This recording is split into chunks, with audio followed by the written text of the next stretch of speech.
August 3 മുതൽ ഓഹരി വിപണിയിൽ വളരെ പ്രധാനപ്പെട്ട ഒരു മാറ്റം വരാൻ പോവുകയാണ്. എഫ്&ഒ വിഭാഗത്തിലുള്ള സ്റ്റോക്കുകൾക്ക് സെബി പുതിയതായി ക്ലോസിംഗ് ഓപ്ഷൻ സെഷൻ അഥവാ ക്യാസ് കൊണ്ടുവരികയാണ്. ഇതിലൂടെ മാർക്കറ്റ് ക്ലോസ് ചെയ്യുന്ന സമയം, ക്ലോസിംഗ് പ്രൈസ് കണക്കാക്കുന്ന രീതി എന്നിവയിലെല്ലാം വലിയ മാറ്റങ്ങൾ വരും. ഇതെന്താണെന്നും ട്രേഡർമാരെ ഇതെങ്ങനെ ബാധിക്കുമെന്നും നമുക്ക് ലളിതമായി പരിശോധിക്കാം. Welcome to GeoG spotlight.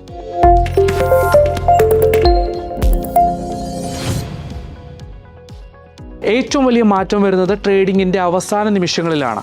സമയക്രമം എങ്ങനെയാണെന്ന് പരിശോധിക്കാം. നോൺ എഫ്&ഒ സ്റ്റോക്കുകൾ, ഇതിൽ മാറ്റങ്ങളൊന്നുമില്ല. സാധാരണ പോലെ 3:30 വരെ ട്രേഡിംഗ് നടക്കും.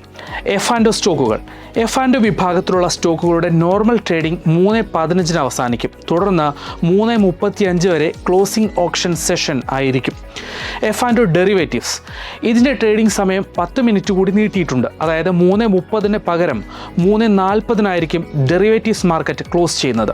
പോസ്റ്റ് ക്ലോസ് സെഷൻ ഉച്ചയ്ക്ക് ശേഷം 3:50 മുതൽ 4 മണി വരെ ആയിരിക്കും ഇത് നടക്കുക.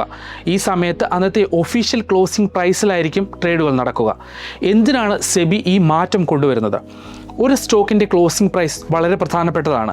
നിഫ്റ്റി 50, സെൻസെക്സ് തുടങ്ങിയ ഇൻഡെക്സുകൾ കണക്കാക്കാനും മ്യൂച്വൽ ഫണ്ടുകളുടെയും ETF-കളുടെയും NAV തീരുമാനിക്കാനും കോൺട്രാക്റ്റുകൾ സെറ്റിൽ ചെയ്യാനും എല്ലാം ഈ റേറ്റാണ് ഉപയോഗിക്കുന്നത്.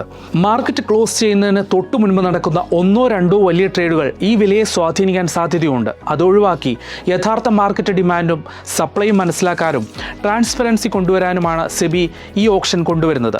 New York stock exchange, London stock exchange പോലുള്ള ലോകോത്തര മാർക്കറ്റുകളിൽ നിലവിൽ ഈ രീതിയാണ് ഉപയോഗിക്കുന്നത്. മുൻപ് എങ്ങനെയാണ് ക്ലോസിംഗ് പ്രൈസ് കണ്ടുപിടിച്ചിരുന്നതെന്ന് നോക്കാം. അവസാനത്തെ 30 മിനിറ്റിലെ ട്രേഡുകളുടെ വോളിയം വെയ്റ്റഡ് ആവറേജ് പ്രൈസ് എടുത്താണ് ഇത് തീരുമാനിച്ചിരുന്നത്. ഒരു ഉദാഹരണം പറയാം. ഒരു സ്റ്റോക്കിൻ്റെ 900 ഷെയറുകൾ 100 രൂപയ്ക്കും വെറും 100 ഷെയറുകൾ 110 രൂപയ്ക്കും ട്രേഡ് ചെയ്തു എന്ന് വിചാരിക്കുക. ലാസ്റ്റ് ട്രേഡഡ് പ്രൈസ് 110 ആണെങ്കിലും കൂടുതലും ട്രേഡ് നടന്നത് 100-ലായതുകൊണ്ട് ക്ലോസിംഗ് പ്രൈസ് 101-അടുത്തായിരിക്കും. ഒരൊറ്റ ട്രേഡ് മൊത്തം വിലയെ ബാധിക്കാതിരിക്കാൻ ഇതൊരു നല്ല രീതിയായിരുന്നു. എന്നാൽ ഇനി മുതൽ എഫ്&ഒ സ്റ്റോക്കുകൾക്ക് വോളിയം വെയ്റ്റഡ് ആവറേജ് പ്രൈസിന് പകരം ഓപ്ഷൻ രീതിയാണ് വരുന്നത്. ഇവിടെ ബൈ ഓർഡറുകളും സെൽ ഓർഡറുകളും ഒരുമിച്ച് ശേഖരിച്ച് ഏറ്റവും കൂടുതൽ ഷെയറുകൾ ട്രേഡ് ചെയ്യാൻ കഴിയുന്ന ഒരു ഇക്വിലിബ്രിയം പ്രൈസ് കണ്ടെത്തും. ഇതായിരിക്കും ആ സ്റ്റോക്കിൻ്റെ പുതിയ ഒഫീഷ്യൽ ക്ലോസിംഗ് പ്രൈസ്. ഈ 20 മിനിറ്റ് ഓപ്ഷൻ എങ്ങനെയാണ് നടക്കുന്നത്? ഇതൊരു 5 ഘട്ടങ്ങളിലാണ് നടക്കുന്നത്. നമ്പർ 1, 3:15 വരെ നോർമൽ ട്രേഡിംഗ് നടക്കും. ഈ അവസാന 15 മിനിറ്റിലെ വോളിയം വെയ്റ്റഡ് ആവറേജ് പ്രൈസ് ആയിരിക്കും ലേലത്തിനുള്ള റെഫറൻസ് പ്രൈസ്. ഇതിൻ്റെ 3% മുകളിലേക്കും താഴേക്കും ഒരു പ്രൈസ് ബാൻഡ് ഉണ്ടാകും. ഉദാഹരണത്തിന് റെഫറൻസ് പ്രൈസ് 100 ആണെങ്കിൽ 97 മുതൽ 103 വരെ ഓർഡർ പ്ലേസ് ചെയ്യാം. 3:15 മുതൽ 3:20 വരെ പുതിയ ഓർഡറുകളൊന്നും സ്വീകരിക്കില്ല.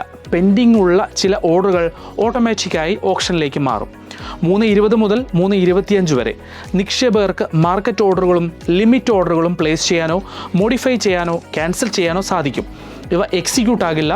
എക്സ്ചേഞ്ച് ഓർഡറുകൾ കളക്ട് ചെയ്യുക മാത്രമേ ഉള്ളൂ. 3:25 മുതൽ റാൻഡം ക്ലോസ് വരെ ഇവിടെ ലിമിറ്റ് ഓർഡറുകൾ മാത്രമേ മാറ്റാൻ കഴിയൂ. മാർക്കറ്റ് ഓർഡറുകൾ ലോക്ക് ആകും. അവസാന നിമിഷം ഒരുമിച്ച് ഓർഡറുകൾ വരുന്നത് ഒഴിവാക്കാൻ 3:28-നും 3:30-നും ഇടയിലുള്ള ഏതെങ്കിലും ഒരു റാൻഡം സമയത്ത് എക്സ്ചേഞ്ച് ഓർഡർ എൻട്രി ക്ലോസ് ചെയ്യും. 3:30 മുതൽ 3:35 വരെ കളക്ട് ചെയ്ത ഓർഡറുകളെല്ലാം ഒന്നിച്ച് മാച്ച് ചെയ്യും. ഏത് വിലയിലാണോ ഏറ്റവും കൂടുതൽ ഷെയറുകൾ ട്രേഡ് ചെയ്യാൻ കഴിയുന്നത് അതായിരിക്കും ആ സ്റ്റോക്കിൻ്റെ ഫൈനൽ ഒഫീഷ്യൽ ക്ലോസിംഗ് പ്രൈസ്. ഇതനുസരിച്ച് ഇൻട്രാഡേ ഓട്ടോ സ്ക്വയർ ഓഫ് സമയങ്ങളിൽ ജിയോജിത്ത് ഇനി പറയുന്ന മാറ്റങ്ങൾ വരുത്തുന്നതാണ്.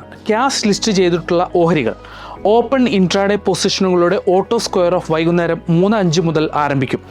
മറ്റെല്ലാ ഓഹരികൾക്കും ഓട്ടോ സ്ക്വയർ ഓഫ് സമയം പഴയതുപോലെ വൈകുന്നേരം 3:15 തന്നെ തുടരുന്നതാണ്. ഏതൊക്കെ സ്റ്റോക്കുകളെയാണ് ഇത് ബാധിക്കുക? വീണ്ടും ഓർമ്മിപ്പിക്കുന്നു, ഈ പുതിയ ക്യാഷ് നിയമം തുടക്കത്തിൽ എഫ്&ഒ കോൺട്രാക്റ്റുകളുള്ള സ്റ്റോക്കുകൾക്ക് മാത്രമേ ബാധകമാകൂ. അല്ലാത്ത സ്റ്റോക്കുകൾ പഴയതുപോലെ 3:30 വരെ ട്രേഡ് ചെയ്യും. അവയുടെ ക്ലോസിംഗ് പ്രൈസ് പഴയ വോളിയം വെയ്റ്റഡ് ആവറേജ് പ്രൈസ് രീതിയിൽ തന്നെയായിരിക്കും കണക്കാക്കുക. എഫ്&ഒ ഡെറിവേറ്റീവ്സ് കോൺട്രാക്റ്റുകൾക്ക് 3:40 വരെ ട്രേഡിംഗ് തുടരാനും സാധിക്കും.